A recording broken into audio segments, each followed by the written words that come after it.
Assalamualaikum warahmatullahi wabarakatuh.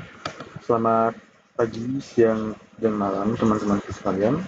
Sebelumnya perkenalkan, nama saya Muhammad Aziz Tidur Ramadan dengan kode NIM 31241 Saya dari kelas I241C dengan mata kuliah analisis kebutuhan sistem yang diampu oleh Bapak dosen Bapak Suherman, dari mana beliau sudah menugaskan ke mahasiswanya untuk membuat rancangan proses untuk kebutuhan sistem, yang dimana saya sudah membuat rancangan proses untuk kebutuhan sistem dari jasa kurir, yang dimana saya sudah membuat awalnya mulai dari flowchart hingga diagram konteks dan juga diagram zero.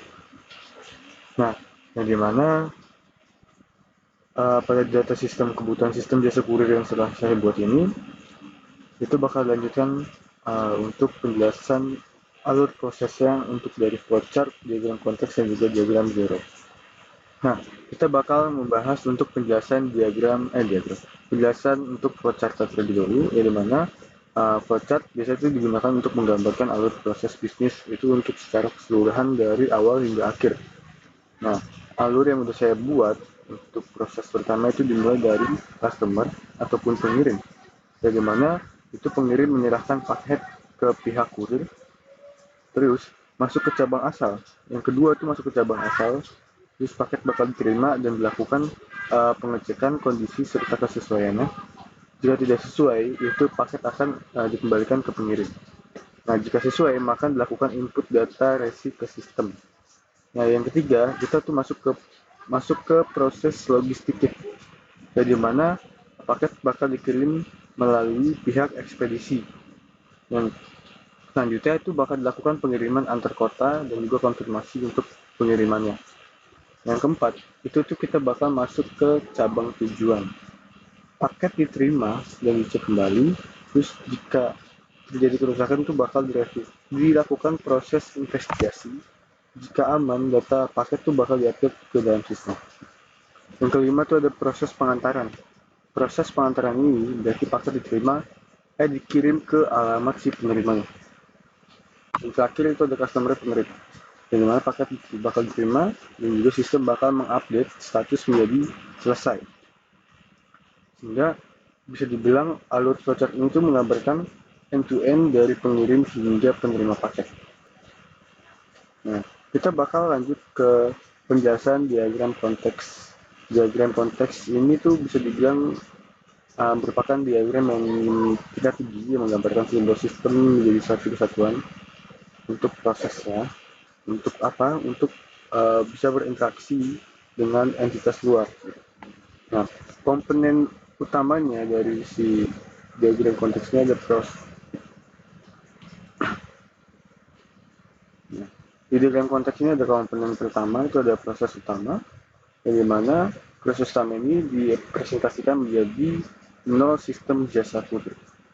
Nah, yang kedua, entitas eksternal itu ada pengirim, admin cabang, pihak logistik, dan juga ekspedisi, dan juga terakhir penerimanya. Terus juga ada aliran data. Di aliran data tuh dari pengirim ke sistem tuh ada data pengirim, data paket. Dari sistem ke pengirim itu ada resi atau bukti pengiriman dan juga status paket. Dari sistem logistik itu ada data pengirim dan juga paket. Dari logistik ke sistem itu ada status pengiriman. Dari sistem ke admin itu ada informasi paket, data laporan. Dari sistem ke penerima itu ada informasi pengantaran dan juga status paket. Nah, diagram konteks ini emang menunjukkan batas sistem dan bagaimana sistem itu berinteraksi dengan dunia luar. Nah, kita lanjut ke penjelasan diagram zero. Diagram zero itu bisa dibilang merupakan pengembangan dari diagram konteks, yang dimana sistem dipecah menjadi beberapa proses utama ya. Proses yang ada di dalam diagram zero itu yang pertama ada satu input paket, yang dimana input paket ini menerima data dari si pengirimnya. Yang data yang dimasuk itu ada data pengirim dan juga data paket. Terus yang kedua adalah validasi paket. Validasi paket ini melakukan pengecekan paket. Jika tidak sesuai, itu bakal direturn. Jika sesuai, akan dilanjutkan prosesnya. Terus lalu, data bakal disimpan ke data pengirim. Yang ketiga itu ada tracking dan distribusi. Nah, di tracking dan distribusi ini, dia tuh mengelola pengiriman paket, berinteraksi dengan pihak logistiknya, dan juga menghasilkan data tracking dan juga status pengirim. Yang keempat, itu ada pengantaran paket. Pengantaran paket ini tuh dia tuh bakal mengirim paket ke penerimanya, terus admin bakal melakukan monitoring dan menghasilkan data pelacakan. Yang kelima ada konfirmasi penerimaan. Nah, di konfirmasi penerimaan itu penerima tuh bakal menerima paket dan sistem bakal update status menjadi selesai. Terus data bakal kesimpan ke data status.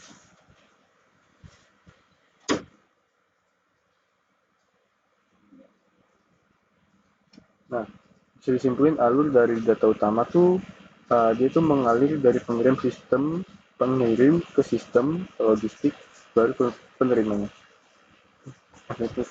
Mungkin cukup sekian penjelasan dari rancangan dan juga alur proses dari sebuah kebutuhan sistem, yaitu sistem jasa kurir yang dimulai dari flowchart hingga diagram konteks dan juga diagram zero.